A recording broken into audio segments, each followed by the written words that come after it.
Those who survive know the ones my time.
5, 6, finding bliss when you're drunk or you're doing drugs. When you're drunk, when you're drunk, when you're drunk, when you're drunk, when you're drunk or you're doing drugs. 7, 8, feeling brave, but you never really play this game.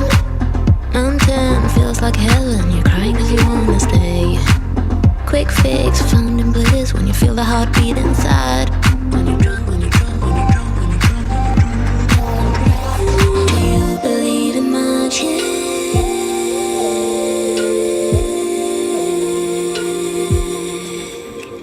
Do you believe in magic? When you're drunk, when you're drunk, when you're drunk, when you're drunk, when you're drunk, when you're drunk. Me too, I'm just like you, and I need to fuck it up sometime. I'm stuck with ego trips, selling sex to a lovable bar. Sometimes I feel magic, then I manage to fuck up somehow. Getting drunk, getting drunk, getting drunk, getting drunk, and I'm getting high. Do you believe in magic?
Me too, I'm just like you, and I need to fuck it up sometime.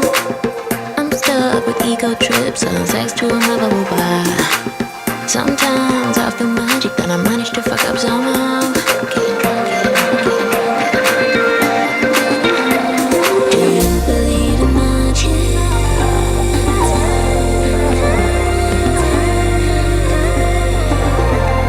Do you believe in magic?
It used to be luck.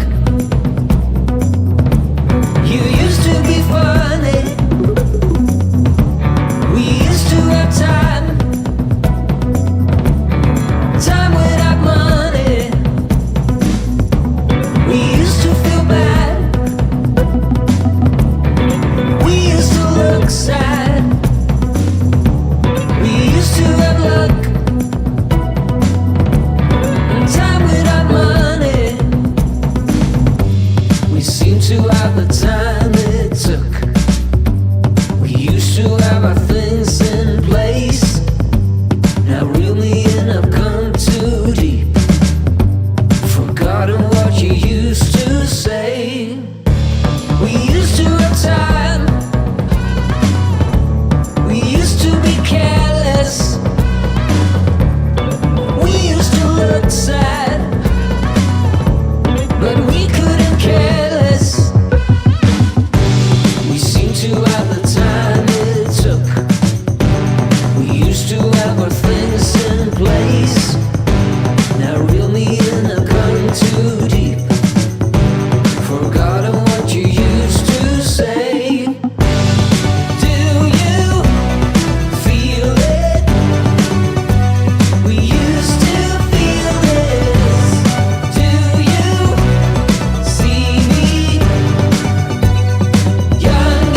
Target acquired.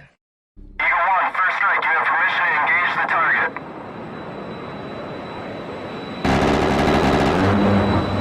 Warning: the following video contains explicit language which may be offensive to some viewers or inappropriate for children. The content within this video is intended for mature audiences only. What's up, everybody? Good to see everyone in the chat tonight. Welcome back. Welcome back. Basically took a month off. We're going to get into some of the whys and all of that here shortly, but welcome in. Welcome in. Everybody come on in, find a seat, get settled. Yes, the set has changed. The background is different. The world is not as we once knew it. Thank you, seriously, Shelby. Thank you very much. Everything is new. Everything is wonderful. So they say. Let's see who's out there. Let's see what malcontent. What kind of malcontent we have. Department of Numismatics, Mr. Boulay was first in the chat tonight. He threw down all of the links and reminds you that the merch store is open. The website is live for both currently Gun Prattle is serving as the website until I revamp An Unreasonable Man. But Gun Prattle, we will be launching Gun Prattle this week. Hopefully the episode will be ready on Wednesday to air. I'm still editing videos, still getting some content together for that. We'll see how that works out. And yeah, we'll go from there. We'll let you know. Pay attention to what happens around you because things move fast. Sometimes you might miss something. Smoking Spaceman was next, along with the Chatter King. I'm not familiar with the Chatter King. We have a lot of people, a lot of new faces, a lot of new folks coming through. Good to see all of you. If you are new here, take a minute, introduce yourself to the chat. You know, talk about who you are, who you aren't. It's all good to me. But Chatter King was out there. I don't know if he still is. He may have wandered off. It happens. Agrillapolis is out there. My man, Agrillapolis. Love that dude. Super cool guy. He actually shot with me in Nashville while we were right after DebateCon, and had a great time hanging out with him and everyone else. It's been a minute since we've been able to hang out, so glad to have him out there in the audience tonight. Seriously, Shelby is back. Limited engagement. He's a busy man. He's a military man. Got a lot of stuff going on, but seriously, Shelby is awesome. Super cool dude. Welcome back, sir. Effing Epic is out there. Good to see you, sir. Glad you were in the chat. Absolutely wonderful to see you. Ghost 1978 also out in the chat. And we got others as well. But yeah, good to see everyone out there. It's going to be a good show.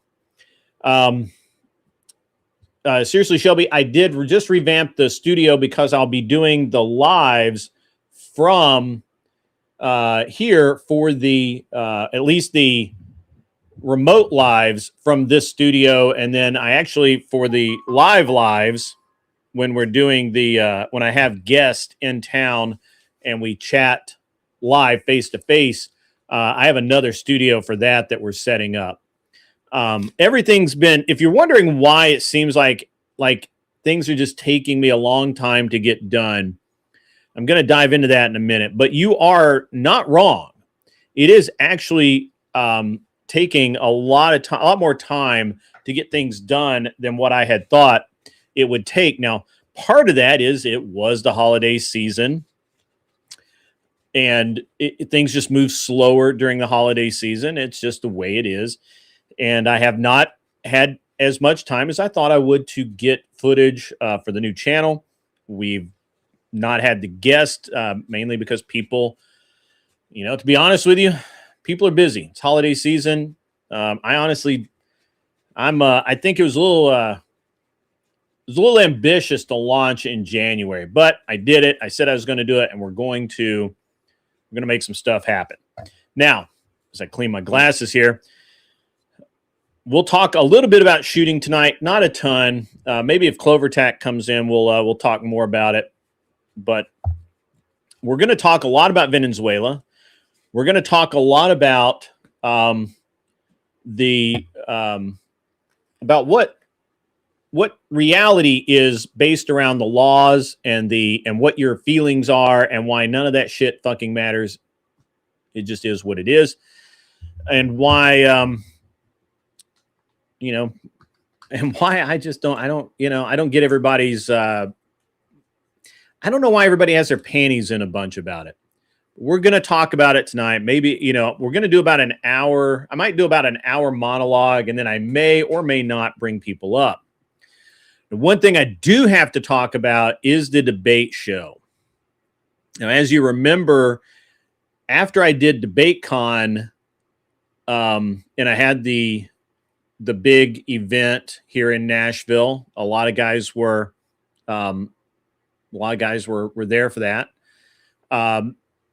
Right after DebateCon, the world exploded.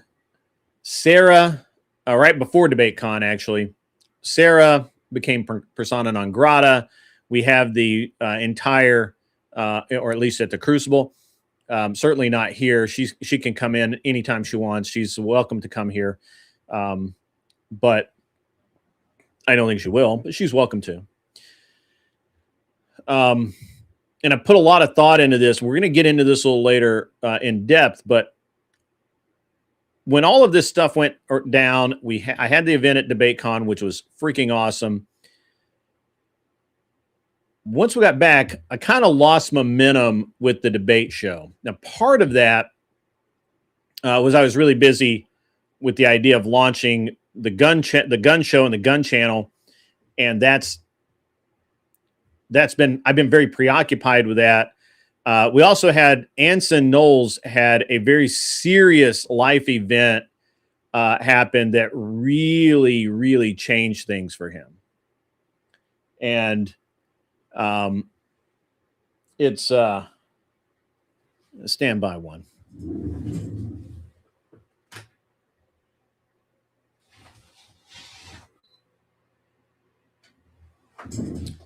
There we go. Sorry about that. One of my lights was flickering.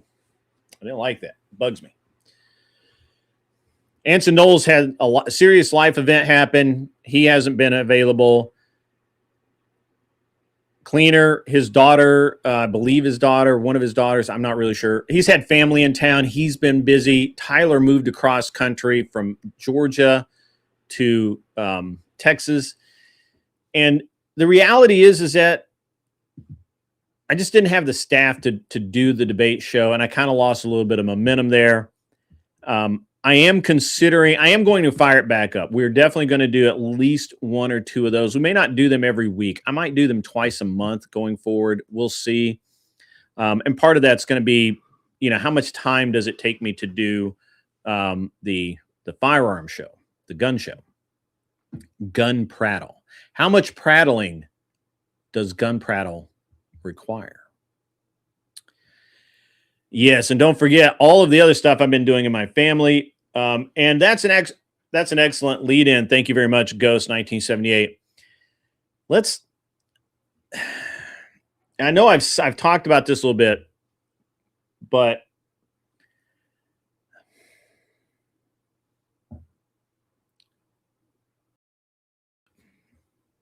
so leading up to Christmas, I had a lot going on with my kids were, finishing up school. I had a lot of testing and stuff to do. Anson himself as well. And he is probably out there right now listening. Anson himself as well. And I think that he's doing better, but there was a rough patch for him, and he deserves all of our good thoughts directed his way. So going into Christmas, I feel like everything was doing pretty well, managing time pretty well.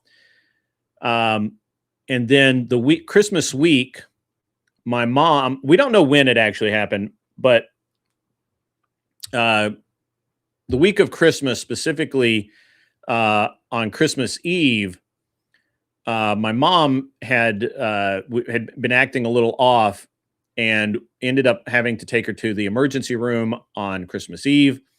It turns out that she has at some point had a mild stroke. She has two affected areas of her brain. Both of them deal with memory. She has very, very poor short-term memory currently, and she has massive holes in her memory. And that has obviously affected everything about my life because my wife is in China right now with my oldest son. My mom.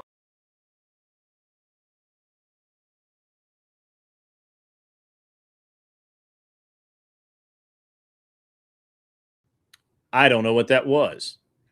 That was quite strange. Is everything good? Got audio? Everything cool? That was weird. I didn't touch anything.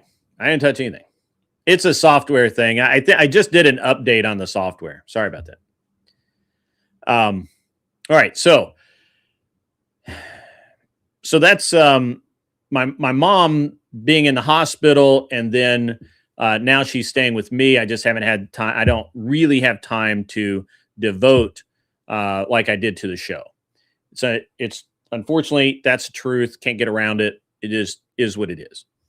Now, and I just want everyone to understand that you know I may not be able to finish this show tonight. You know, because something could happen, and so it's been a little bit tenuous the last few weeks. And I'm glad everyone's kind of, I'm glad that it was Christmas, and I'm glad that I was taking time off already because it made this a lot easier. But trying to pick up and move forward and keep the shows running and do everything it's going to be difficult. And if I miss shows or if I cut them short or whatever, guys, we're just going to have to deal with it. I can't do anything about it short term. We're looking into options right now, but right now, my 5-year-old is more well adjusted than my mom. Okay, it's just the way it is. All right. So if you're wondering why I cut shows short, if you're wondering why I canceled last night's show, if you're wondering about those things, this is why. Just being totally upfront.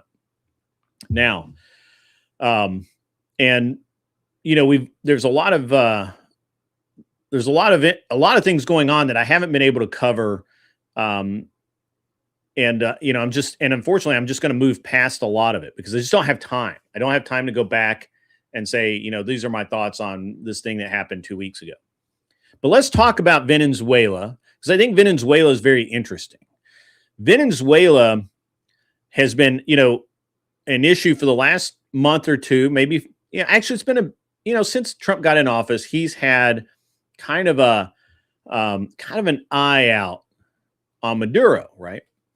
And this is where I think the left is really odd here. Give me 1 sec, guys. I got to cam down just 1 second.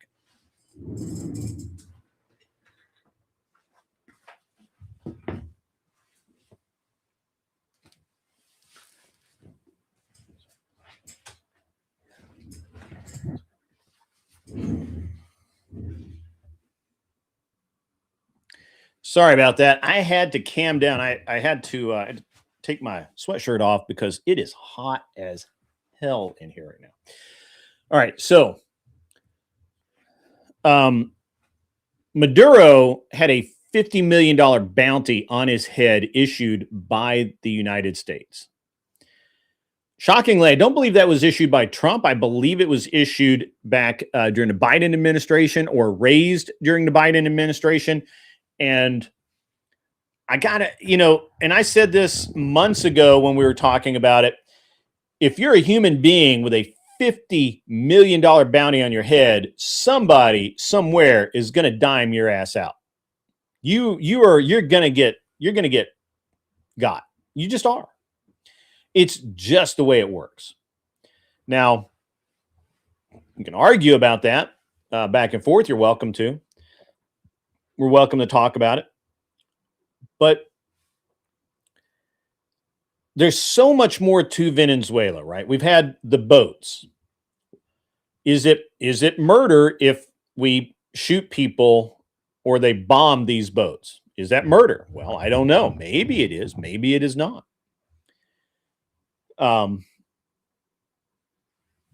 And I can 100% believe the libs are protesting for Maduro's release. 100%. They're fucking idiots. And this is where I'm at right now. There's absolutely no way. There's no intelligent argument for releasing Maduro.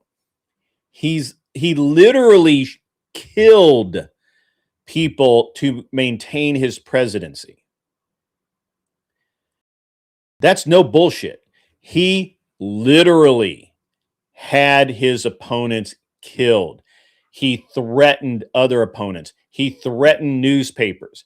He closed off entire districts of voting that would vote against him so that they couldn't vote. These are the things that the libs are saying that Donald Trump does, and he's the Antichrist, basically. But Maduro literally is an actual criminal. Venezuelans are in New York City protesting against what? Or for his release or for not release? Yeah, I don't think any of them would protest for his release. That would be insane. But just bear with me, guys. Maduro's the worst kind of human being. Okay? He's a dictator who came to power because of literally being part of a drug cartel. It's not an accusation. It is facts. He's not just overlooking. It's not like he's just like overlooking what's going on, or members of his administration aren't telling him what's going on. He is literally 100% part of the drug cartels. Now, why is this important? Well, let me tell you. We have established, and by we, I don't mean just the United States. I also mean other agencies, world police agencies, security agencies, all of these different law enforcement groups that track drugs, money, weapons, terrorism, all of that. So it's not the interesting thing that I heard earlier today was just the CIA saying this, and you can't believe anything the CIA says. I don't disagree that the CIA is capable of lying through their teeth right to your face. 100% agree with that. However, what we're talking about with Venezuela is the drugs that make it to the U.S. Yes, I agree. It's 3%. I already understand that you guys are going to say and push back, hey, it's only 3% of the drugs that come into the United States. It's only this, it's only that. Well, I don't give a fuck about that. I don't care about that. I actually don't really care about, I'm going to address that in just a second. I don't really care a ton about the drugs that are coming into the U.S. beyond, it shouldn't happen. And I agree with blowing boats up. The part that I 100% understand, and I find it completely disingenuous that nobody else wants to acknowledge this, is that you have a situation where we can 100% track the drugs that come out of Colombia into Venezuela, where they are processed by slave labor camps. And the CIA has known, we've known this for decades. They go to these processing facilities in Venezuela, are processed, packaged, and ready for shipment. Then they're shipped out of Venezuelan ports into Europe. Sometimes they go to Cuba first, but they go all over Europe and Asia. And these drugs are sold to directly fund terrorism, terrorist groups, anti-American groups, enemies of the state. And this is crazy. Okay? This is nuts. And so we already have policy and put in place by Chuck Schumer, by the way, that directly deals with how we deal with the drug trafficking that is funding terrorism. Now we can absolutely track that money. So that negates any other argument. It just negates it because these laws have been in effect for a long time, and we've already used them to great effect. So we have some questions here. So it's hilarious how the DOJ is charging a head of state with owning a machine gun. Trump is FTARP. Well, maybe, but I don't. I'd have to look into that. It is actually against the law in the United States to own a machine gun that's not properly registered, even for heads of state and their security crews, except on their embassy property. And even then, there's some laws there. So I'm not really sure what you're talking about. Maybe you could be a little more clear as to why you have a problem with this, or why you think it's the DOJ doesn't have a leg to stand on. So I would, just go ahead and clarify that statement. So that would be great. Wasn't the U.S. founded on exporting addictive drugs? No, it was not. We didn't export any drugs actually in the United States. Now we imported them. We imported heroin and opium and some other drugs from the Orient back in the day. We used it to make stuff called laudanum and a few other things. And that used to be actually really common. But the United States did not do that. Tobacco isn't a drug. I don't think that you could say that America was founded on tobacco. It wasn't a cash crop until after the Revolutionary War. It was a cash crop during the Civil War, but that was long after it was founded. So, I mean, it's a good try, but your history's a little off. Yeah. Also, fun fact, nobody cared. We got rid of slave labor. However, Venezuela today, modernity, has slave labor. Fun fact. All the leftists overlook that. All you care about is slave labor in this country. All right? Sure? Okay. All right. Good deal. Good talk. The fact that approximately 30% of Venezuelans left their home country out of fear should tell people something already. Yeah, sure. That is absolutely true. Neocon? No, I'm not much of a neocon. I'm a non-interventionist, right? But I do agree that even though I'm a non-interventionist, if something directly threatens America, then we have to take care of it, right? We shouldn't go looking for the fight. But if we can prove and we know that this is happening, then we have to stop that. That's just the way it is. As far as it being neocon, I personally believe that machine guns should be legal, like 100%. That's my personal belief. I think that the fact that the NFA exists is bullshit, 100%. And we'll talk about suppressors here in a minute. However, as the law stands today, if you go out and you import a machine gun post-ban, regardless of whether or not you're a head of state, you're probably going to get fucked. You just are. You know, as a matter of fact, a couple of years ago, a really interesting guy, I'm not going to mention his name, but interesting guy, who has been in the tactical industry basically, I think, his most of his life, was charged with with untaxed machine guns and just a lot of weird directionality laws, because he had abused the system to get some HK machine guns in the country. And it was pretty bad. LAV, yeah, it could be. Kidnapping a head of state and charging him as he is a common criminal.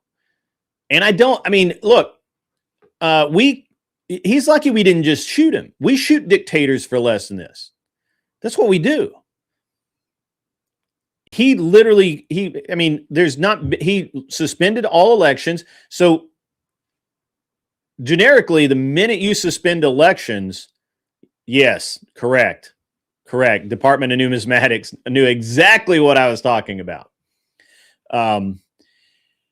Look, Blackfluence, bro, I don't know what to tell you, man. We don't play that. The world doesn't play that. If you are a dictator, which is what Maduro was, and you kill off all of your opposition, and not suspicious circumstances like a weird car wreck or something like that we can't really prove, but you're actually like shooting them down like dogs and taking credit for it, bruh, they're coming after you. That's what happens. We had a 50 million, and again, this was going to happen. We had a $50 million bounty on his head. So I don't think that he's considered a legal head of state. We don't recognize it. So he's just another criminal to us. Just like we would do the exact same thing, and we have done the exact same thing in many other places. So I get it, man. I get it. You're mad. I get it. You're sorry it hurts, bro, but it is what it is. Unfortunately, it is a little more interventionist than I would prefer. I would prefer that we basically just bombed it and that was the end of it, and just let the people of Venezuela pick up the pieces and rebuild. But not everybody has my clarity of thinking. Plus, international courts and all this other stuff, it's gonna, there's a reason they took him alive, right? Like there's a reason. I want you to understand that he is alive and breathing because there's a reason for that to be happening. Otherwise, he'd be in the ground like Osama. They would have bin Laden'd him. So that's what it is. I don't believe he's being charged in domestic courts. I believe he's being charged in an international court. But I could be wrong. I haven't seen the charges. So maybe you know something I don't. And if you do, feel free. Maduro's going to sing like crazy. Maybe.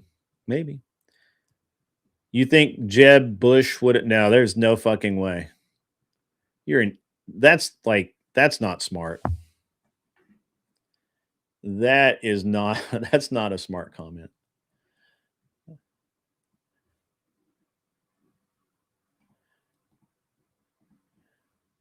That's a lefty comment, but that's not a smart comment. I can't take you seriously now. I mean, honestly, Jeb Bush, really? Anyway, yeah. So, as I said months ago, that this was, I told you this was going to happen. You got $50 million on the guy's head. At some point, we're going to go in there and get him. Was surprised it hasn't already happened. We just needed the pieces to line up to have enough legal precedent, enough legal reason, and that's what happened. What's up, Doomerang? Good to see you, man. New avatar. New avatar.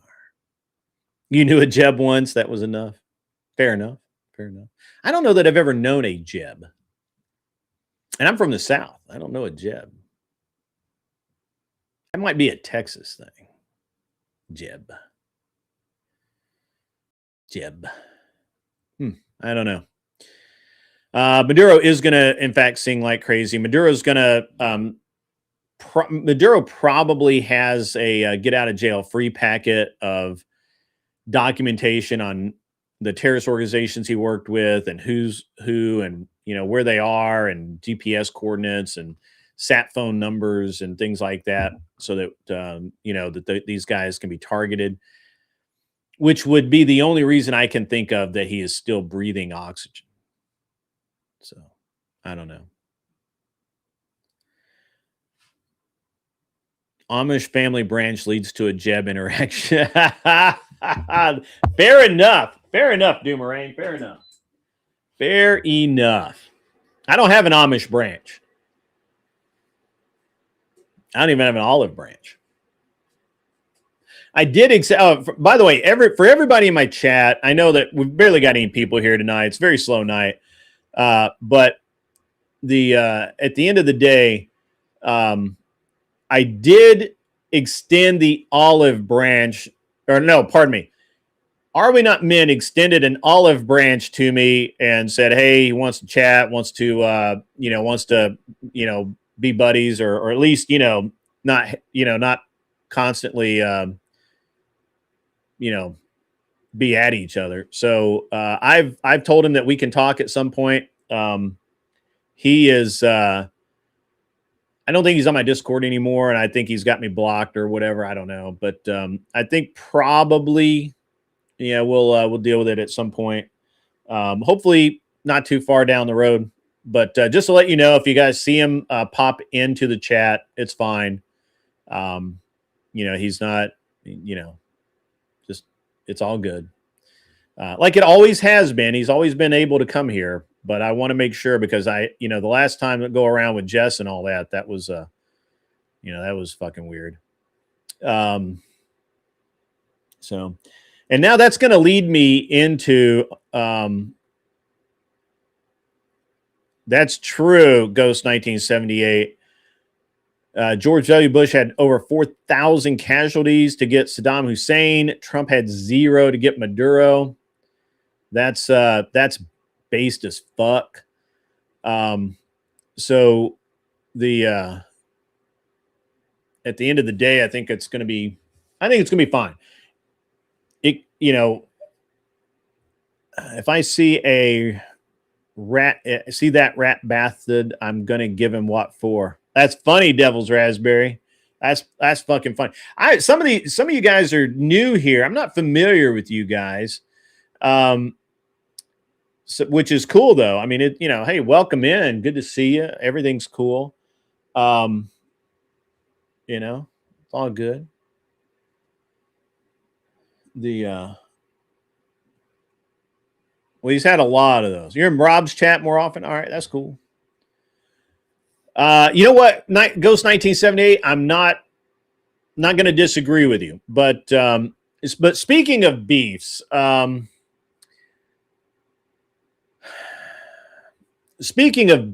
been thinking about this a lot because of the Sarah thing and all the stuff that, all of the nonsense that's going on. And all, I think, back towards the end of November, the end of November, I told you guys that it was annoying to me that I can't go here and talk to these people because they're beefing with these people that I'm also friends with, and I can't go talk to those guys. Or if I pull up into this stream, I've got some, nut swinger that wants to, take a shot at me because they said something about their buddy that I don't like. And the reality is that I'm sick of all of the shit. I don't really care. There's some people I just don't like. And that's fine. I don't have to like everybody. I don't have, not everybody has to like me. It's perfectly okay to dislike me, to not want to be here, or to just hate watch me. All of that, totally cool. No problem. It's all good in the hood. However, I'm going to tell you right now that if anybody was, with a couple of exceptions, anybody that has beef with me, I don't care. Speakeasy, Are We Not Men, Jess, Teriyaki, anybody that has beef with me or thinks I have beef with them, consider it squashed. I'm done. I don't give a shit anymore. If I say something about you in passing, don't take it that hard. It's not, I'm not coming after you. I don't give a fuck anymore. You're all cool people. I just don't give a flying fuck anymore. And with a couple of exceptions. One is Jack, just another Canadian. Fuck that guy. That guy has said some of the most horrible shit possible about me, Glenn Lawrence, Rachel, and Andrew. Which honestly doesn't matter who he said those nasty ass shit things about, but it's inexcusable. I will never ever forget that shit. He's absolutely never going to be cool. He's never going to be cool.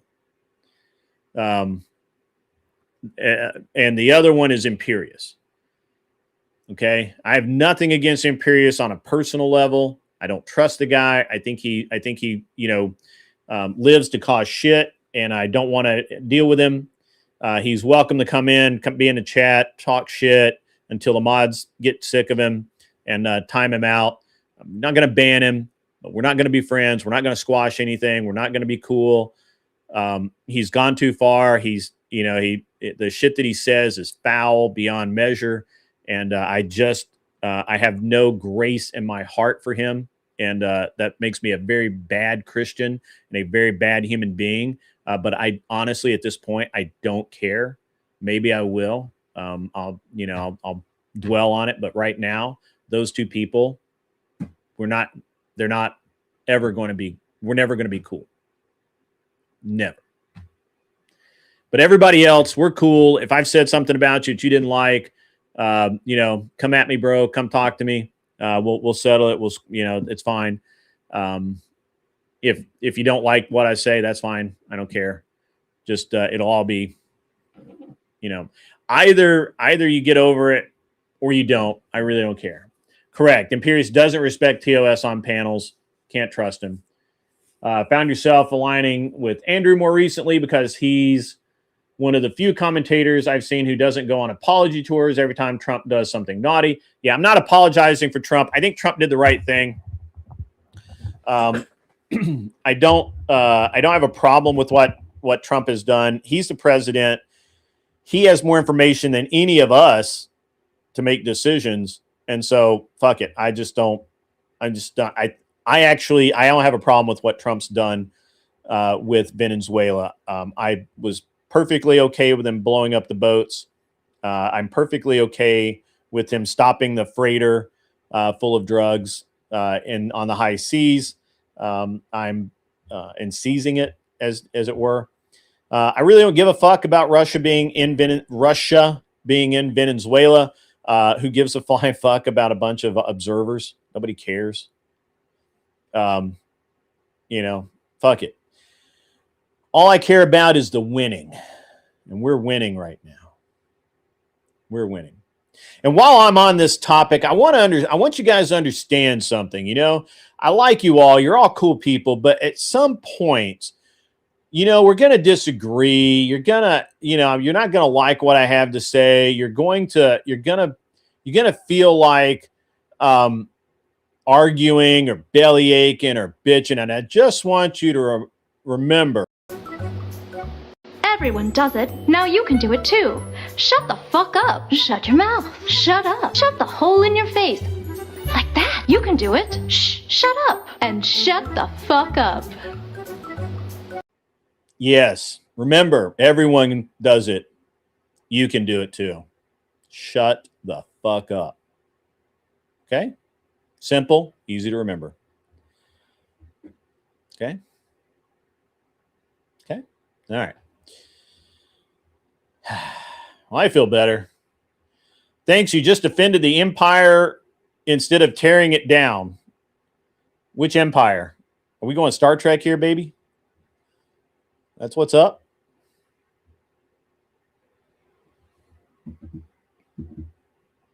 All right. All right. All right. All right. Mr. Boulay. Let's see if this TTS's.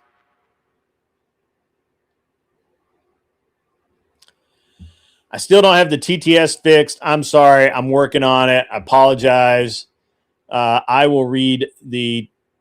It's supposed to TTS. It did not TTS. I apologize. We have failed. We have failed you, Mr. Boulay of the Department of Numismatics. I propose changing Ghost 1978 handle to Ghost 1911 as a tribute to the new channel Gun Prattle. That's rad. I like that, actually.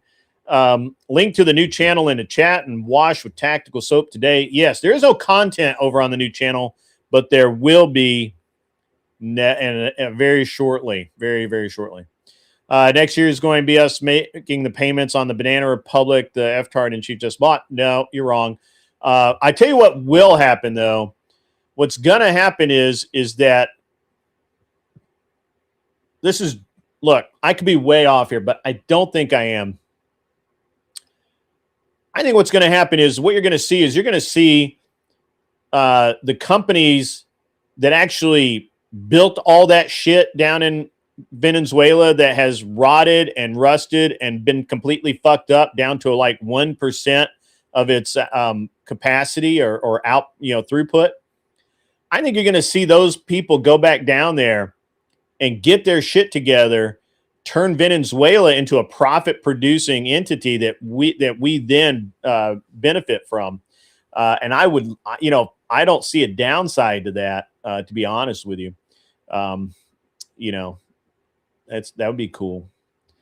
I'm going to get me an appreciative Venezuelan woman. Okay. I'm not really sure.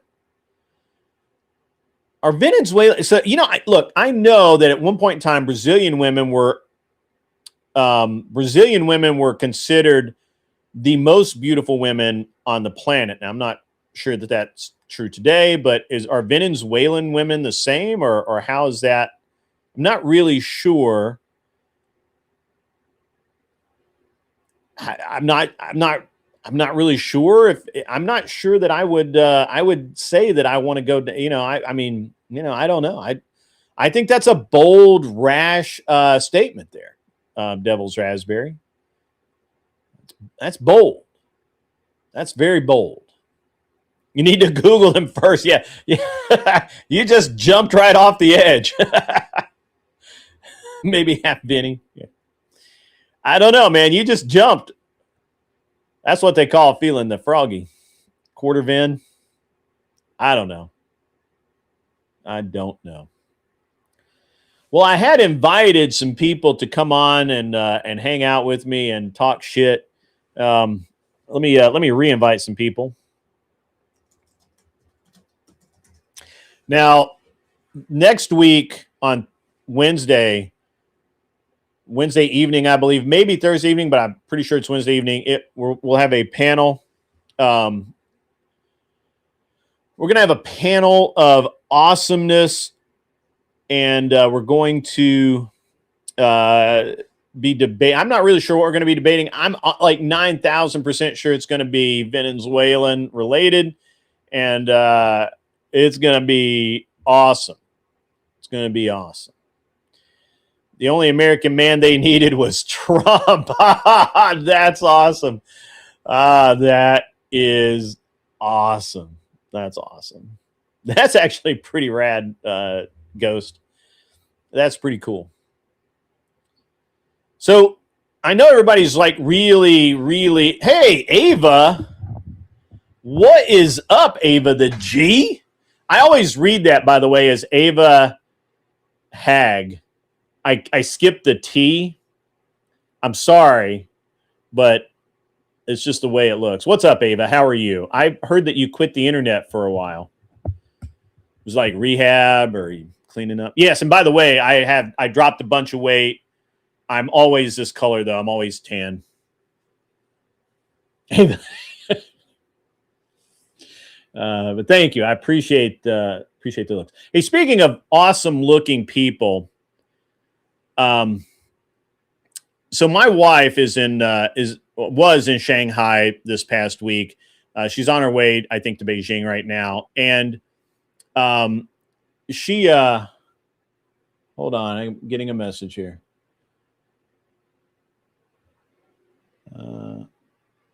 Gotcha, Josh. Is cool. Thank you. The Empire Files. I'll look into that, brother.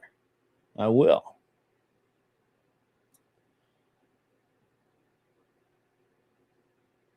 Never mind. My guess isn't going to come up. That's all right. All right. So anyway, so my wife has been in Shanghai for the past few days. Since almost a week, and she has been just really having a good time. My son's with her, my oldest son. She needed someone to carry the heavy objects, right, that she buys. And so we've been having a good time. And one of the things she did over there was she decided to have her picture taken in this very famous hotel in Shanghai where they filmed some Korean movie that she just really loves. And she just absolutely is beside herself with it. And, which, hey, I think that's cool. But anyway, this is the unretouched, no AI, no blending, no shade. Now they're going to add like shading and highlights and all that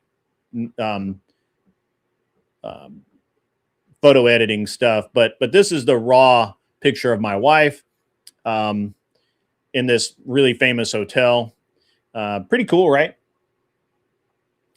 Pretty cool.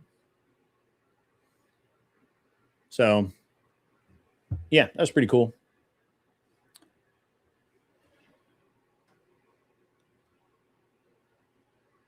Ava the G, are you still here? Did we run her off? It happens. But anyway, so the wife's over there. I'm here not alone. I'm here with my youngest son and my mom and my parents-in-law.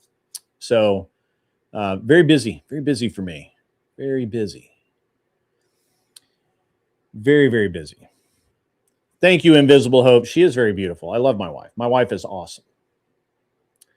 I always find it interesting when Americans visit China, given how much paranoia and suspicion there is about the country. Gives me hope. Yeah, I mean, my wife is Chinese, so I've been to China many times. There are absolutely excellent reasons for not trusting China, right? But most of the ones that most Americans kind of give are not good reasons. So,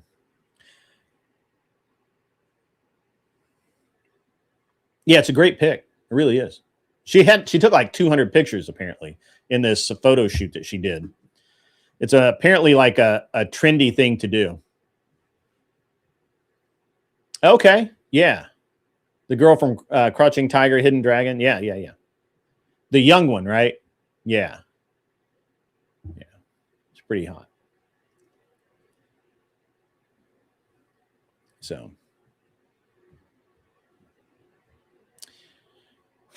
wow. Anyway, took some momentum out there. Ava the G, if you're still here, I heard that you had stopped streaming and got a real job and all of that. So good to see you back on the internet. Thanks for coming by. I hope you hit the like and did all the things if you ran off, which is totally fine. So pretty interesting.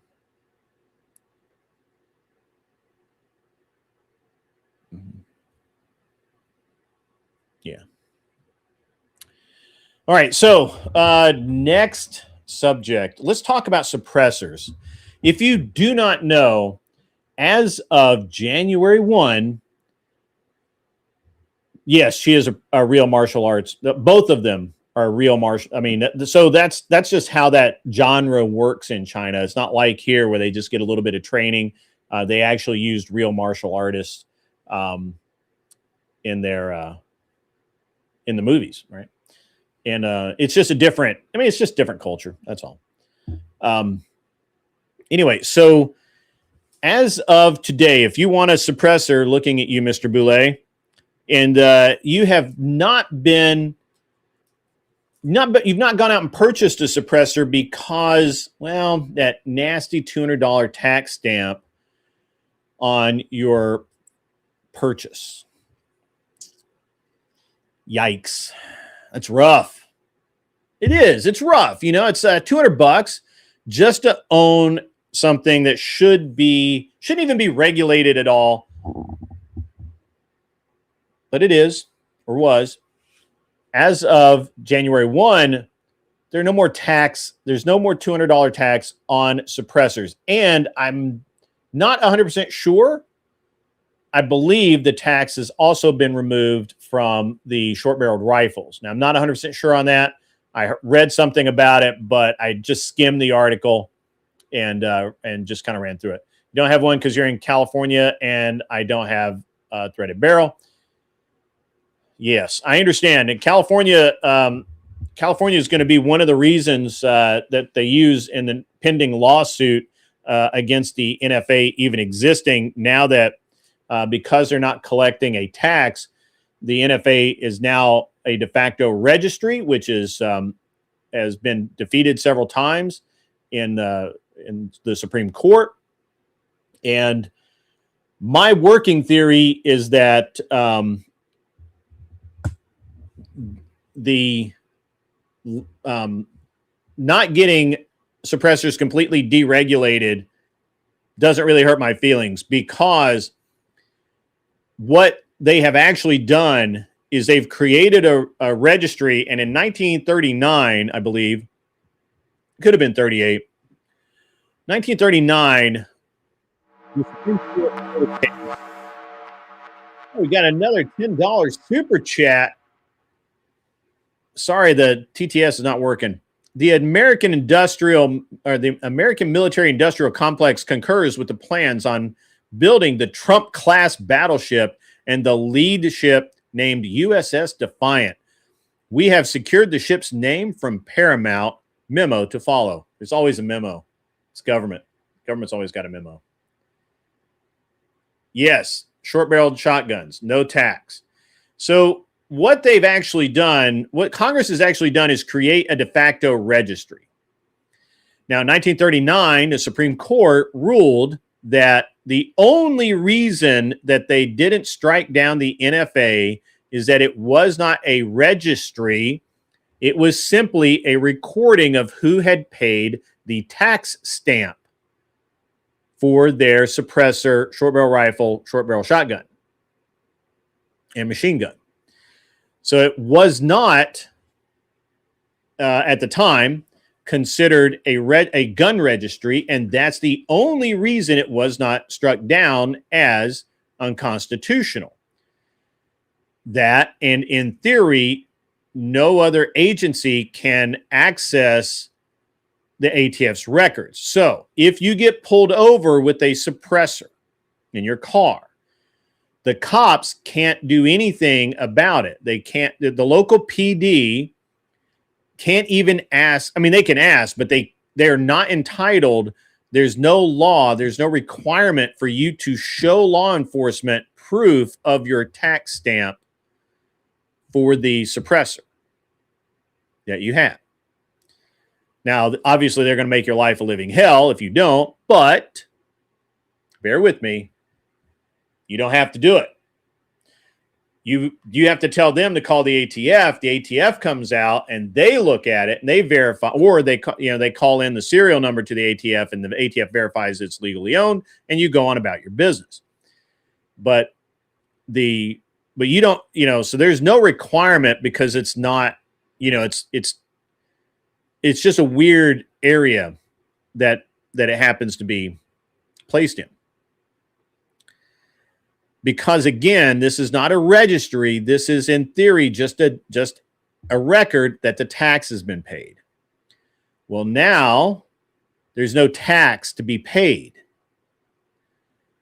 but you still have to do a 44, a Form 4 or Form 1 and a 4473 when you purchase your SBS, SBR, or suppressor. This is a problem going forward for the NFA because since they've created a de facto registry, a national registry at that, that's going to more than likely not survive a Supreme Court hearing. I can't believe that the ATF has not already just come out and said, yeah, we're just not going to do this anymore. We're deregulating this because otherwise we're going to get our nuts are going to be in a ringer and the entire NFA could go away. And this is actually this is the real deal issue that is more than likely going to be the breaking of the NFA. Now, is that the right thing to do? I don't know. I think so. I don't think that something that protects your hearing, that makes shooting more enjoyable and more pleasure, should be regulated. It's the same exact device that's on your car. Every single car has a suppressor on it. It's called a muffler. Every lawnmower has a suppressor on it. It's called a muffler. See where I'm going with this? Yet, because they couldn't get pistols regulated, made illegal, handguns. They couldn't get handguns as an NFA item. What they chose instead was they just threw suppressors in at the last minute. The actual reasoning behind the suppressors even being on the registry was that at the time, there was no Department of Forestry. There was no forest rangers. There was none of this. No Park Service, any of that. The claim was laid that by having this go on, by allowing suppressors, that it would encourage poaching of animals. And the claim is that, the forest would be stripped of all the wild game and animals would suffer and people would be shooting farmers' cows and you wouldn't be able to hear them and all of this. And that was the bigger claim on suppressors. And that's why they were thrown on the registry. Correct. I agree with you. If it wasn't a registry, then why are my serial numbers on the Form 1 and Form 3s or Form 4s? So that's a good question. Originally, they weren't. There were no serial numbers.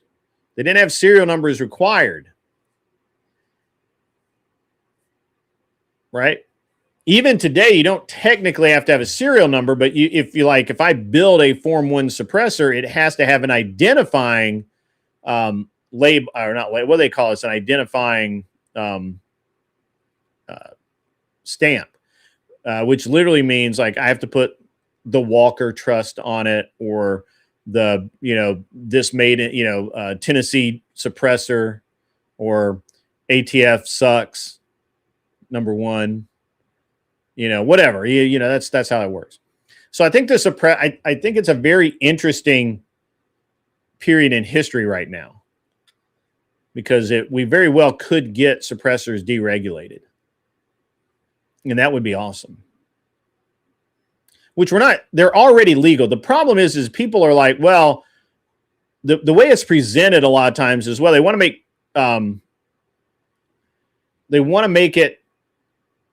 suppressors legal. They're already legal.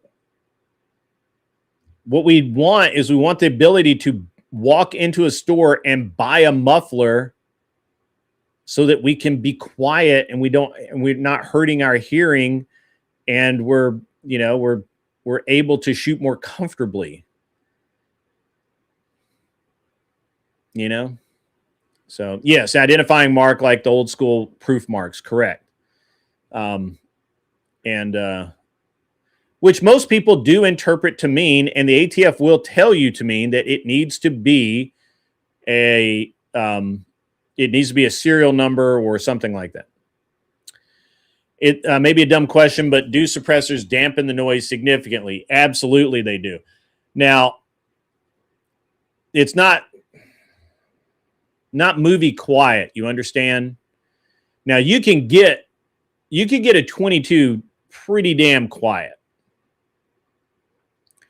With a big enough suppressor, you can get a 223 or a 9mm or 45 or whatever. You can get those pretty damn quiet.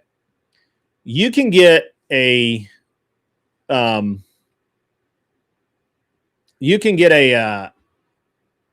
with a big enough suppressor, you can get a 45 caliber 1911 or pistol. You can get one fairly quiet. Now, it's going to sound like you dropped a book instead of a car backfire. That's the difference in noise, right? It's still loud, but one makes you jump. The other one hurts your ears and makes you want to kick somebody's ass.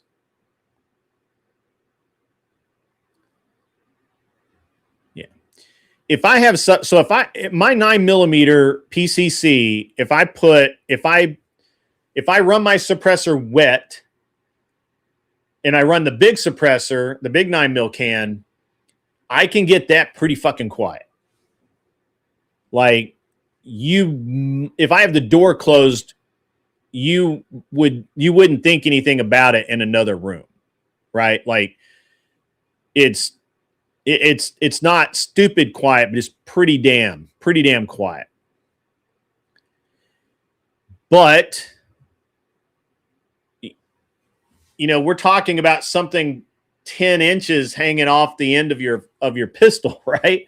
Or my PCC. So to get my PCC quiet, it takes the 8.5 inch suppressor wet with subsonic. And yeah, I mean, it's just what I mean. That's about as good as you can get it. Now, it is. I mean, I'm not gonna lie. I've got a on my Kel-Tec with my Kel-Tec RDB with the it's a piston gun, or pardon me. Yeah, it's piston gun. It ejects out the bottom of the gun so that also redirects sound. 16-inch barrel with a 7.5 or 8-inch can on it. Wet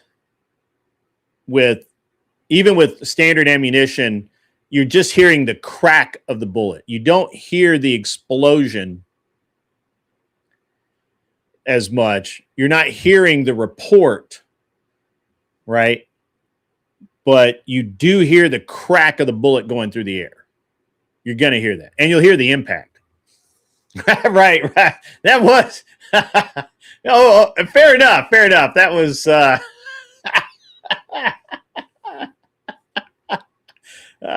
she might have said that once or twice. But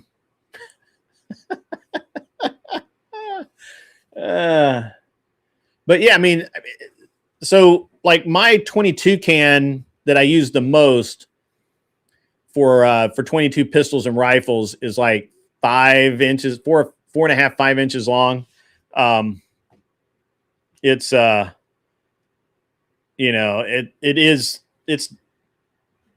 it's like short, thin. It looks like a small flashlight. What it looks like, and it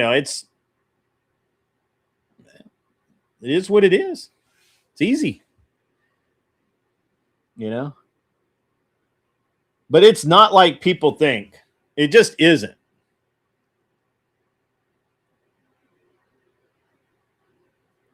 I mean, I mean, you know. Yeah, right. Kel's in. I think Kel might actually be out of rehab. I don't know. I haven't seen her in a while. She tried to call me the other day on Discord, and I just didn't hear it. So.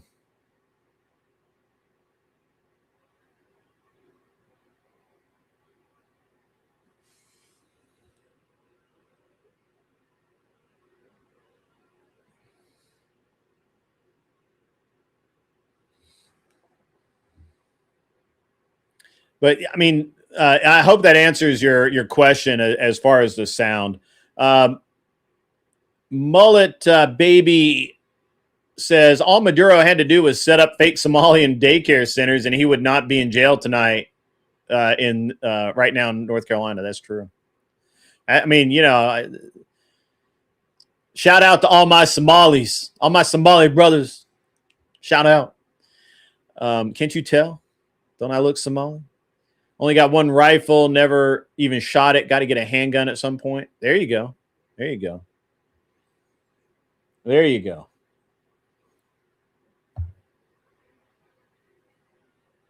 There you go.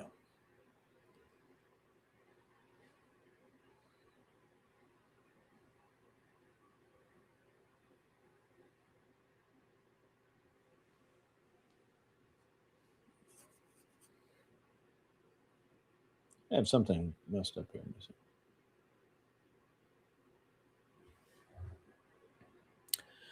But yeah, Hollywood Quiet is, you know, I mean, you can probably get a 30. You could probably get a 45. You could probably get a 45 Hollywood Quiet. But I mean, it's tough, man. It's tough. Albino, maybe light skin, Cushite.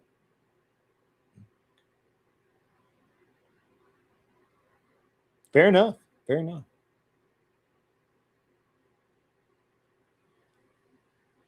Fair enough.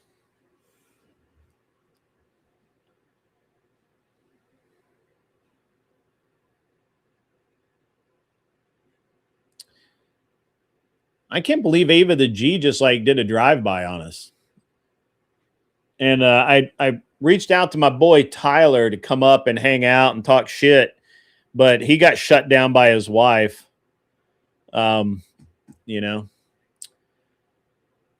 This is something I've been thinking about a lot lately. Doesn't it seem like all those dudes back in like Civil War times and earlier had to be deaf as hell? No, there's some, I don't know. It's not a grid stream without a massive amount of feminist cleavage. I actually did invite Moon Baby back, or Moon Cake, or whatever the fuck her name is. But I don't know when she'll be back. We may have scared her off, boys. I think my Silencer Co. Osprey 22, I think is my quietest can if using subsonic ammo. That would make for great gun prattle content grid. Which can is quietest? I have a dB meter to measure sound. Yeah, absolutely, man. I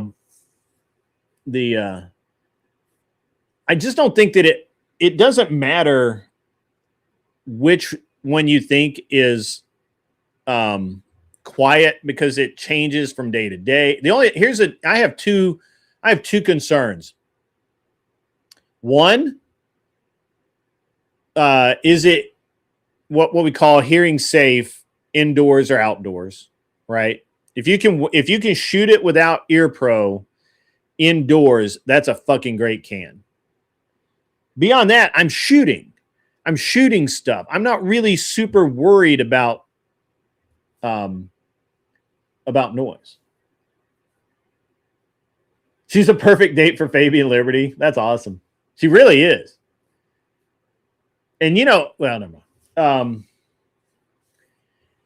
So the Devil's Raspberry, what we know about actual hearing loss is, the cochlea and the little wavy things just break off over time, and you have no real control over that. Now, certainly some hearing damage, especially to the eardrum, can result in total deafness and, and some damage to the nerves and that sort of thing can. But what I have found is I have shot a shit ton of guns with no ear pro at all. I have shot my competition AR, which literally with ear pro runs people away. I've shot that thing a ton with no ear pro, and you get into auditory exclusion and it just doesn't even matter. So while I agree to some extent that, you shouldn't overdo it, I've been around loud race car engines that are, rival gunshots and for years and never really wore ear pro or anything like that. So I don't know what to tell you, man. I don't know what to tell you.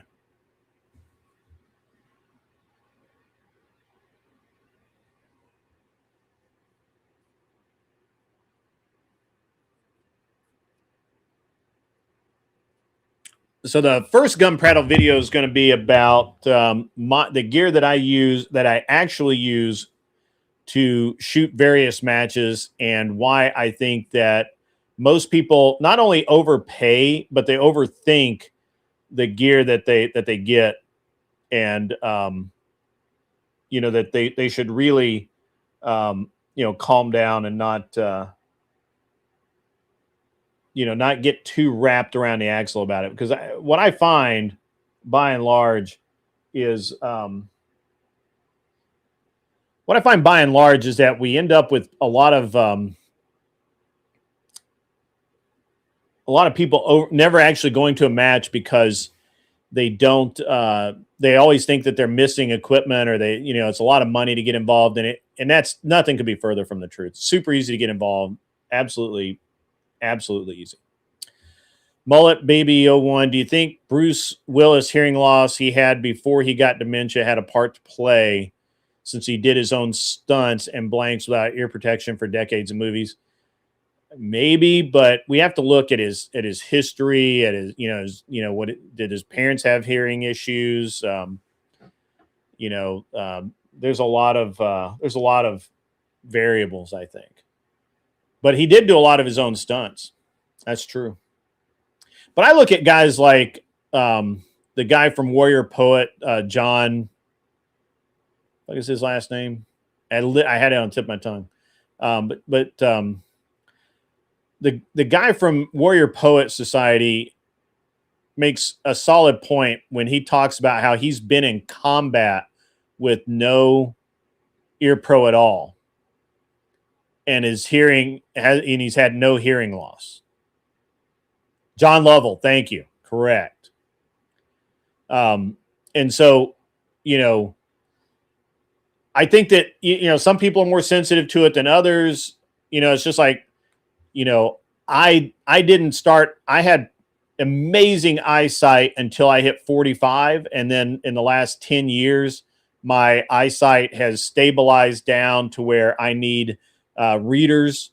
But I could still read my screen over there, but I wear readers so I can see up close, but I can still see things far, far away. My brother's had glasses his whole life. So, a lot of these things we just don't understand. Sure, it depends on the person to a degree. Yeah, absolutely. I know your ears wouldn't take it now anyway. Yeah, okay. Yeah, fair enough. People are very different, and we can't get around that. All right, so let's I feel like we've talked, unless somebody wants to bring up something else cool about suppressors. I think we talked quite a bit about that. What do you guys think we're going to see in the midterms?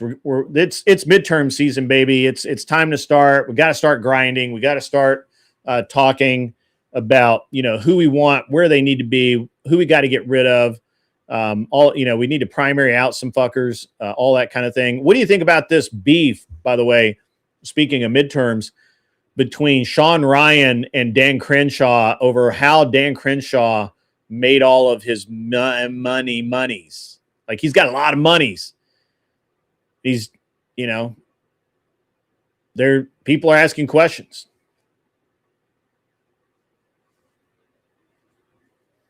There was in a YouTube video, they said that Bruce or somebody actually got permanent hearing damage from Die Hard 1, I think it was.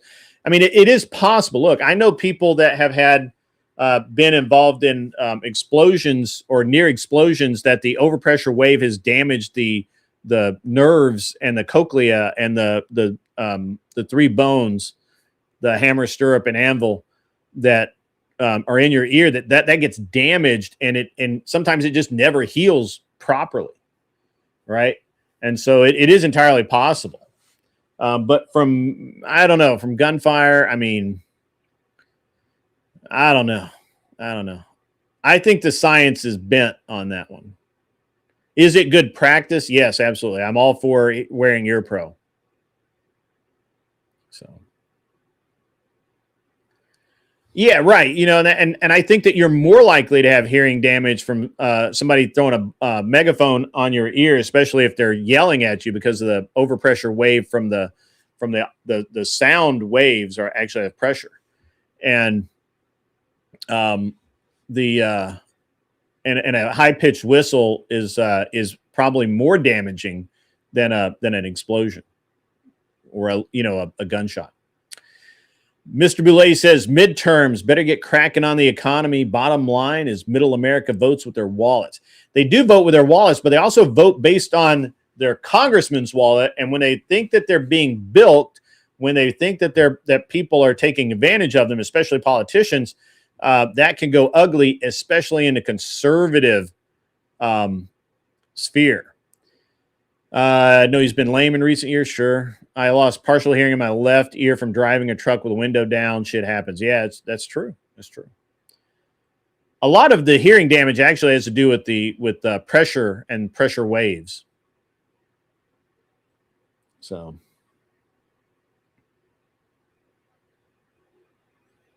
I'd like to, I kind of want some input here. Should we start the debate show back up when Anson is more available and Tyler's back and Cleaner's back and all those guys are there? You want right wingers to stop black pilling themselves? Yeah, true. You know what? I don't even call it black pilling. We just get all negative Nancy up in our fields and full of bullshit. And it's like, well, we can't win this district. Well, why? Yeah, we can. Okay, and even if we can't, you got to try, man. You got to try. You never know. My biggest wish right now is that we really, really, really need to send a message to Congress that if you do not fall in line with what the public wants, and the public being you and me, then we're going to vote your ass out. And Trump needs to send a message that if you do not go along with the agenda that has been mandated by the American people, he's going to veto it. And if you override his veto, he's going to primary your ass out.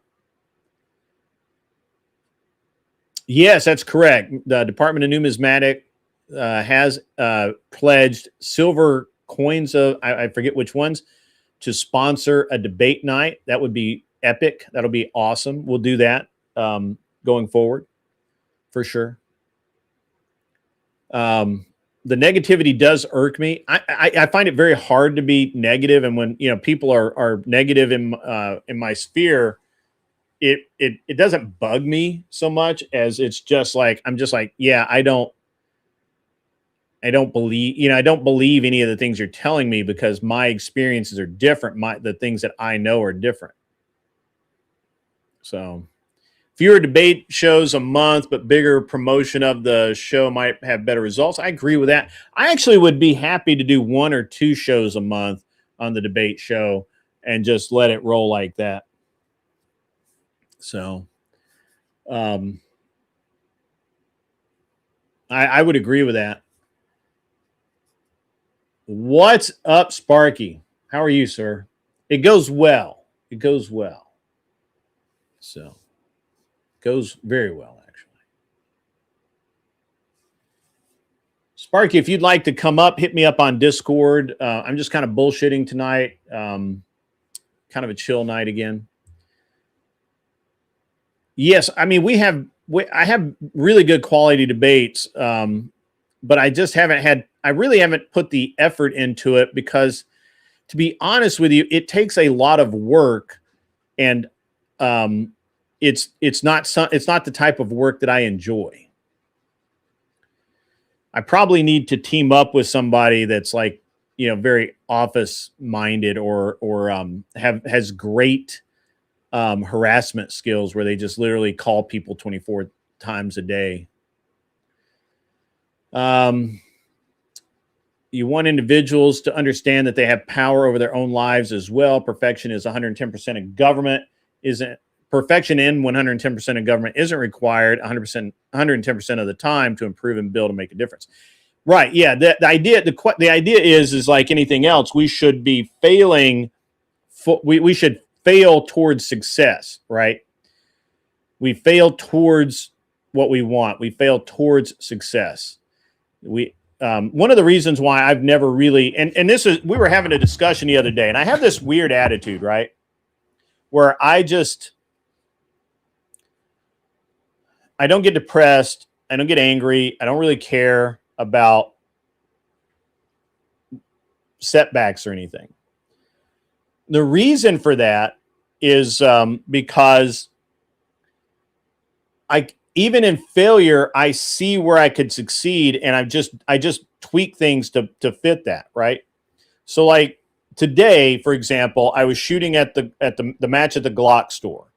And I made some mistakes. One of the mistakes I made was that I had not actually tried. All right, let me back up. I had changed the grip on one of my 2011s. Now it's a grip module, so it's the entire lower part of the firearm. And when I did that, I never bothered to check it in my holster, with a magazine in it. And running around and stuff.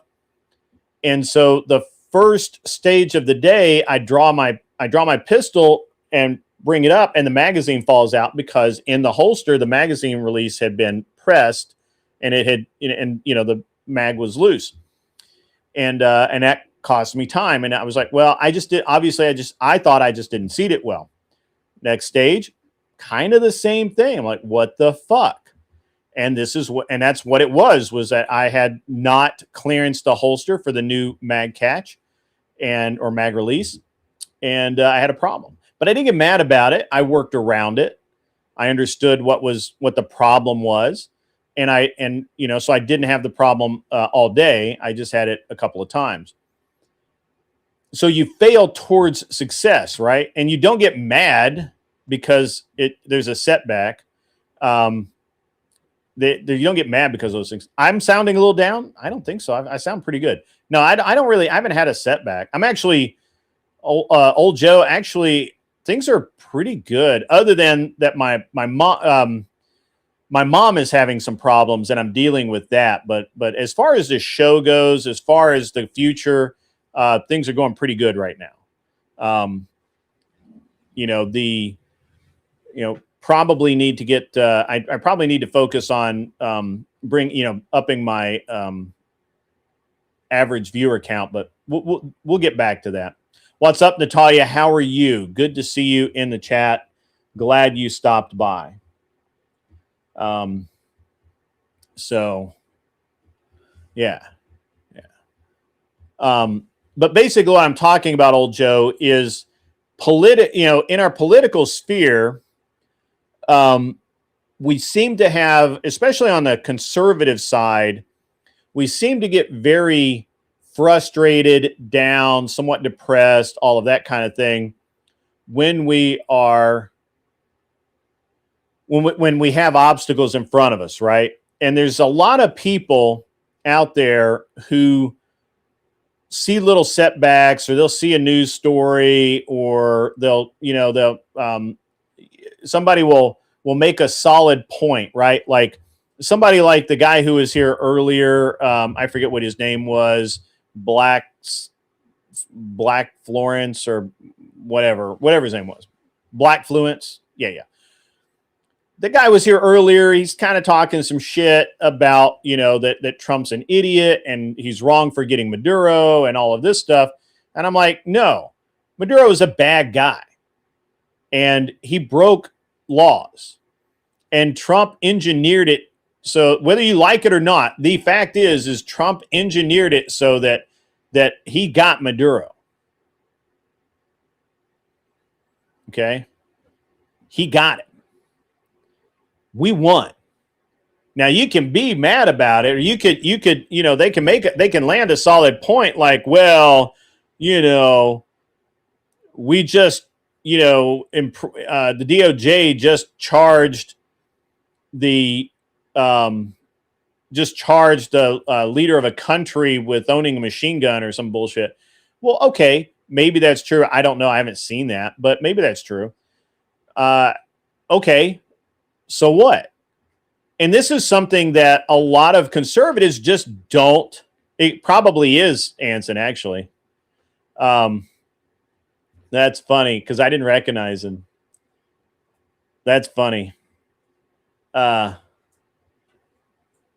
hope he comes back now. Anyway, right. They're calling it kidnapping like he's not some mass murdering narco warlord. Right. Yeah. He literally killed all of his opposition. Like, yeah, that's the guy you want to root for in this. Anyway, so, but when people say things like that and push back, there are conservatives that when someone's right about it, when when Anson was right about, well, this is wrong to say, okay. I think it is. I think you're right. When Anson's right about something, or Pisco's right about something, it's really hard for a lot of conservatives to go, yeah, sure, right, but this is why this is still a good thing. Like, even though you're right, it's not the best possible thing.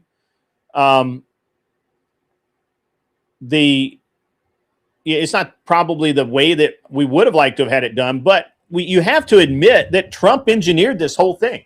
He's literally, he went in day one, didn't really say anything, but he started laying the groundwork to bomb, to shoot the missile and torpedo and whatever the fuck, the drug boats, right? And he was able to do that because Chuck Schumer passed a law saying that he could do it. All the leftists are mad about this, but Chuck Schumer, they supported it when Schumer was in office, or he's still in office, but they supported it when Schumer proposed it and got it passed. They were all for it. Let's do it. Do it up, baby. Let's make it happen, Captain.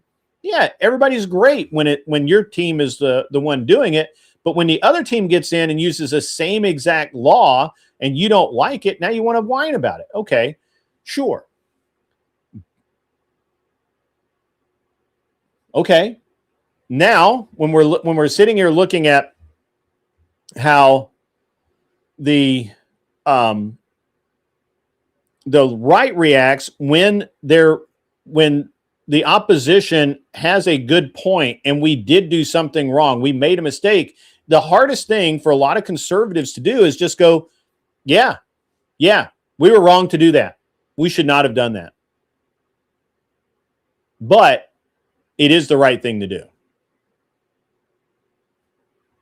Right?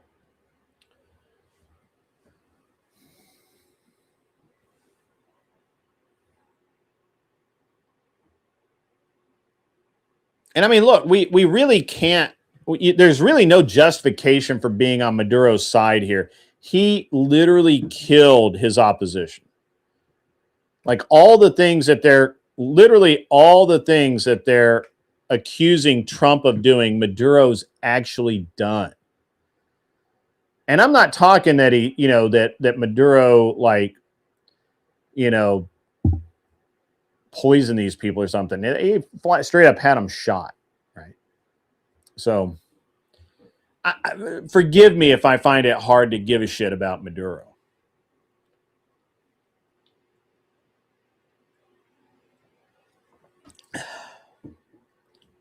We'll be talking about Venezuela for the next month. Guaranteed.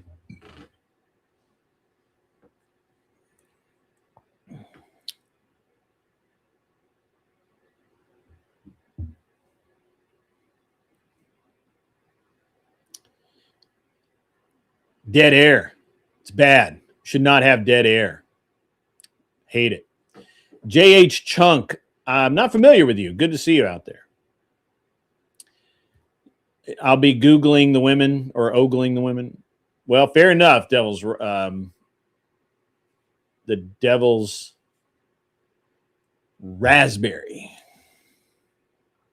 Fair enough.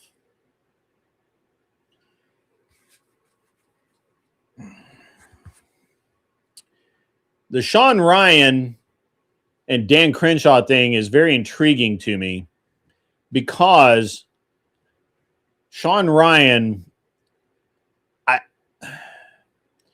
don't know who is being less honest.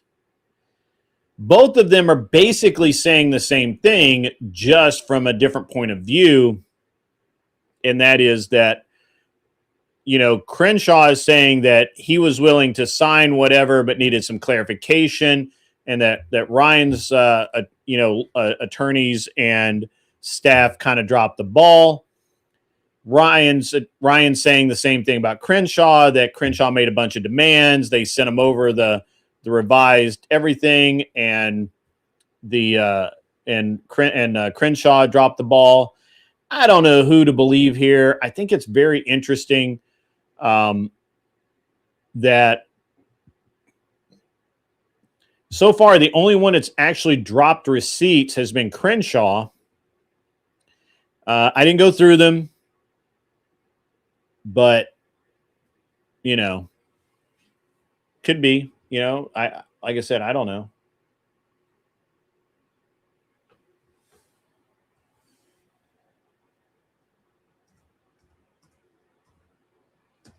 It's going to be interesting to find out. It's going to be interesting to see.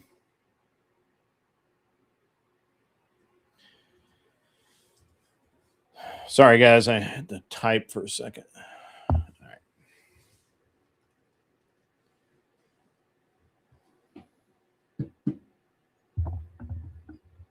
We knew that. We all knew that interview was never going to happen. I mean, I was hoping it would, but I think Ryan, I'm going to be honest here. I think Ryan is probably not willing to do the interview because he's concerned that if he's in the same room with Crenshaw, that it'll become a fist fight. Because I think that Ryan is for some reason aggravated with Crenshaw enough that it could actually come to blows. That's what I think. You know, you say this, Mullet Baby, and yet let's look at the Panelstein debacle. So it's one of the new favorite things going around. All the kids are saying it. The free Panelstein. We're being held, ladies and gentlemen, we're being held prisoner. We're being held prisoner by the free Panelstein. We can't all go to the shows that we want to and the panels that we want to go to because somebody might get offended. We can't have people on the show that we might because somebody else might get offended.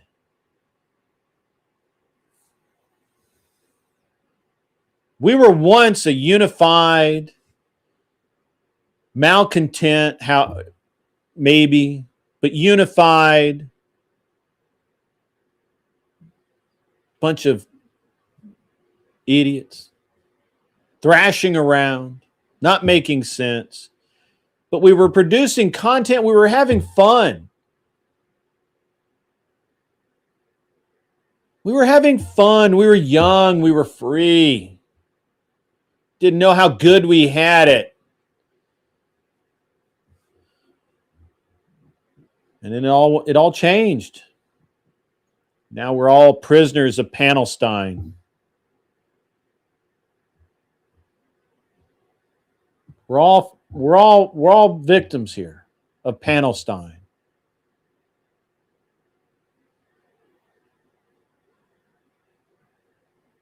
Or Panelstein, maybe.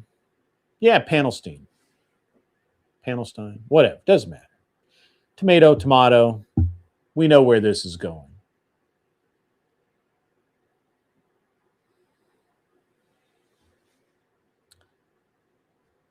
You know, you can't say things without, thinking you're going to hurt somebody's feelings. If you're like me, that's a problem because I don't really give a fuck about hurting people's feelings. You know? It's weird to me that people are just so fucking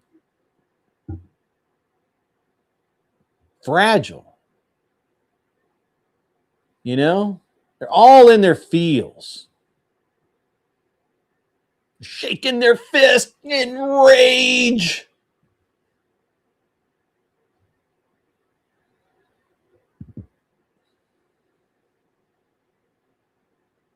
And for what? Making fun of your fellow Palestinians.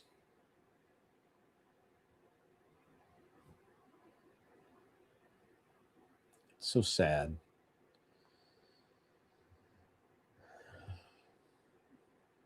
The drama never ends. I heard earlier today that I was the subject of a half a hate stream, I guess. I don't know. Actually, not really sure that I care. And again, I don't care. I don't care. You know, talk whatever shit you want. I'll help, right? Like there's plenty of shit to talk about me, guaranteed 100%. A lot of it.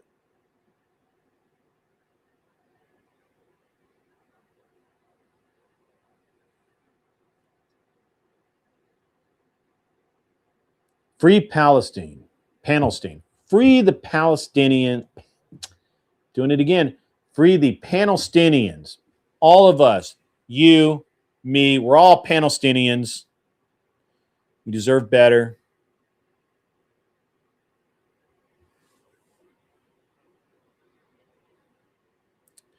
I understand you say that to a bunch of grown-ass men raging at each other over podcasts.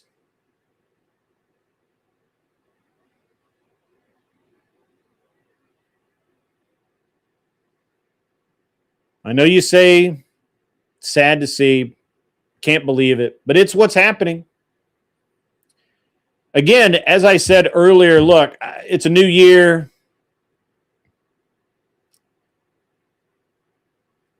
All transgressions are forgotten, except for the two that I mentioned earlier tonight. I don't care who it is. They feel like I have transgressed upon them. Feel free, brother, to come over and make your peace.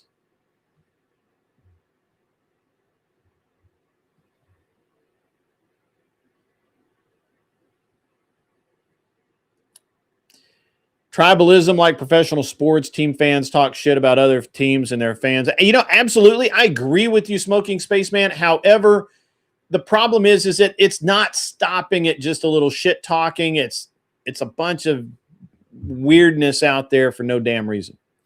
Not sure what to make of Dan. He supports red flag laws, which is sus. Does he really? I think that that's been attributed to him a couple of times. I'm not actually sure that is in fact what he's said. But let's see what Google says, because I don't know.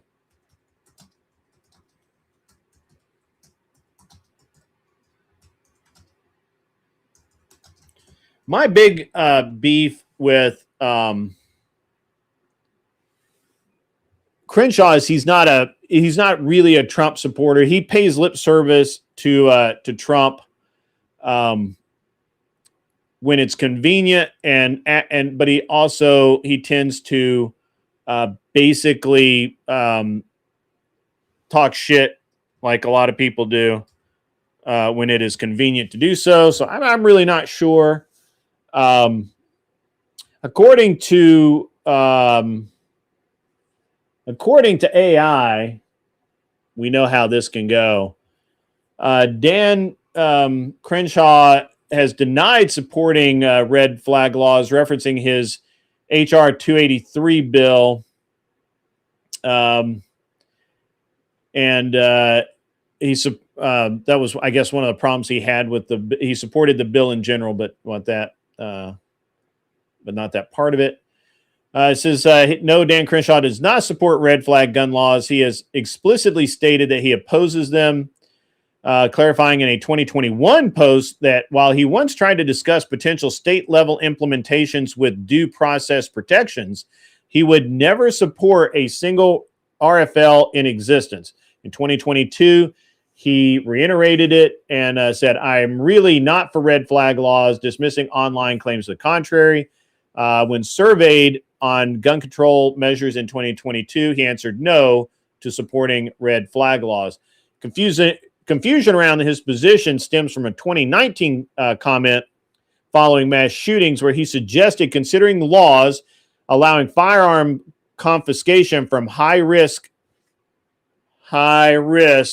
individuals only with strong evidence of imminent violence and due process safeguards. Now, I'm going to stop here for a second, and this is a sore spot for me, and I'm going to tell you why.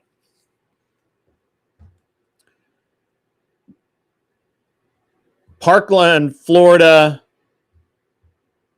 the Connecticut, damn it, I cannot think of the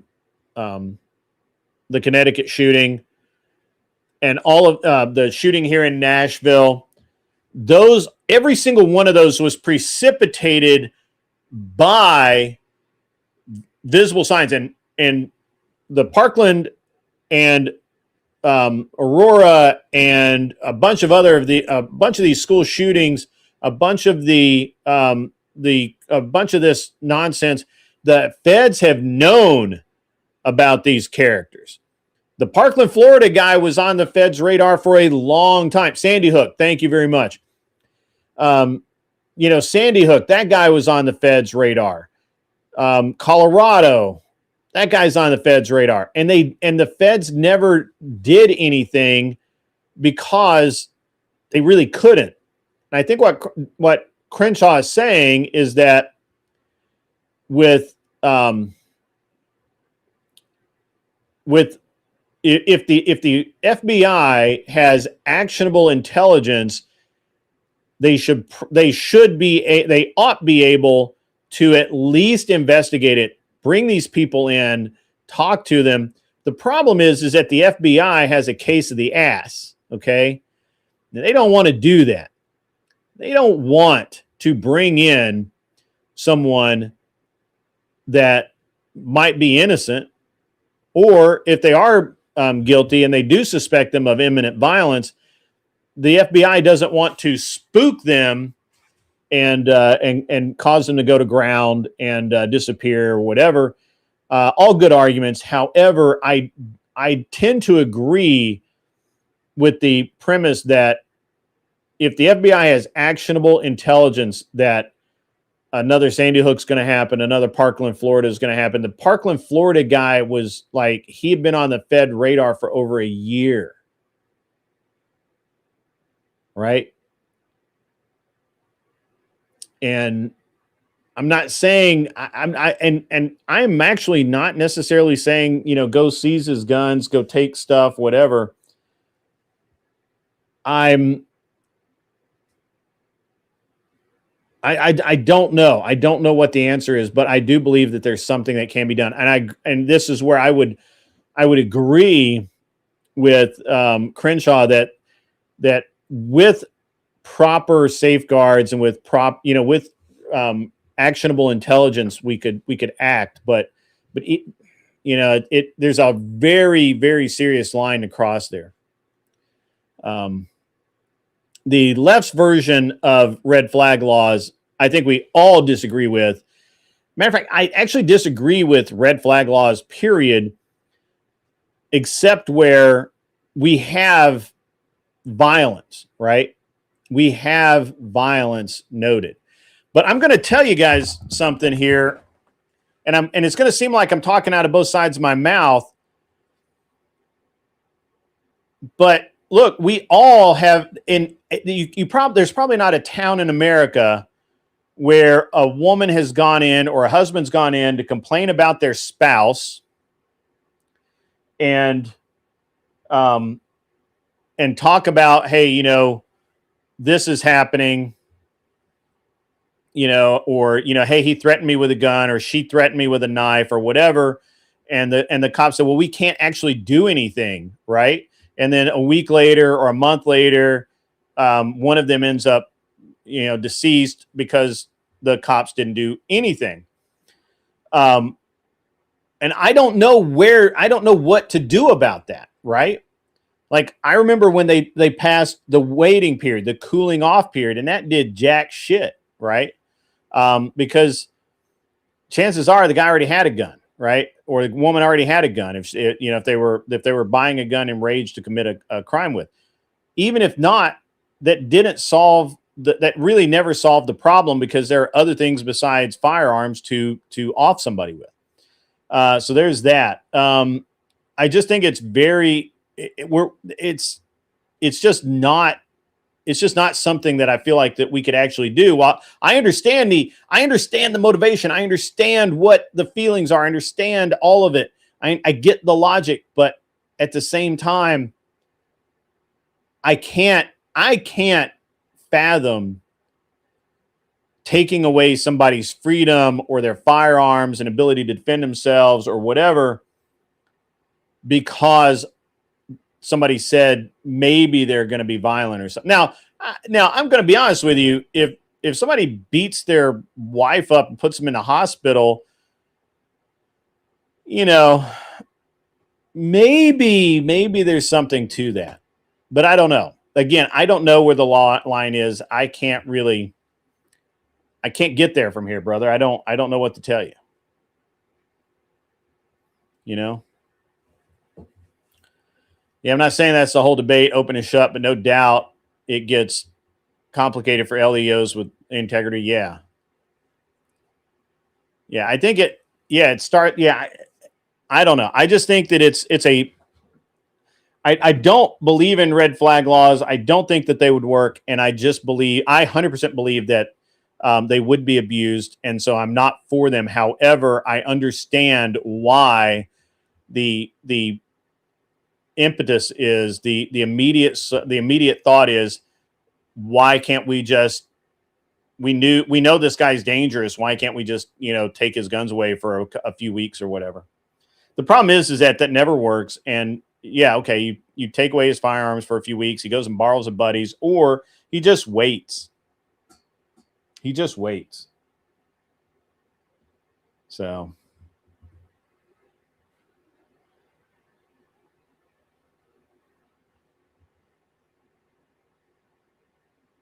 Yeah, it's not super easy to solve for sure.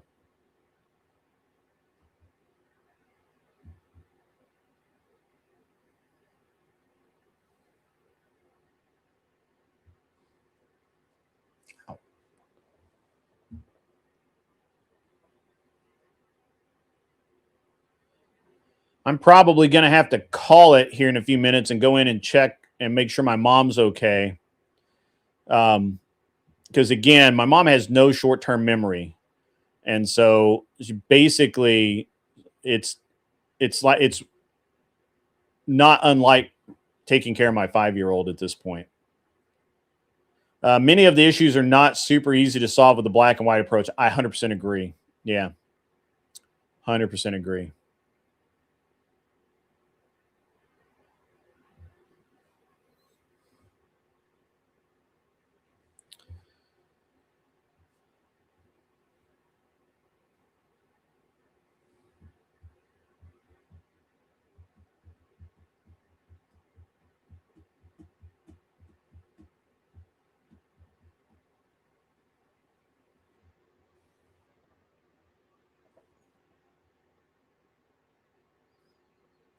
I fucked up my screen. I can't see my other screen. You think people need to try to raise their kids better? I agree with that. 100%.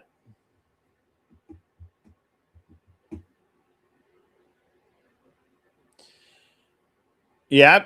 I probably need to head out because it just is what it is.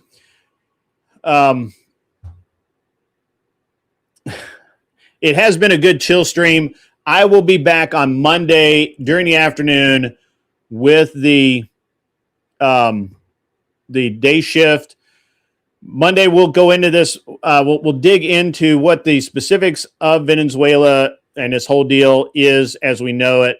We're going to look closer at the Somali Minnesota debacle and look at some of the other places this is happening.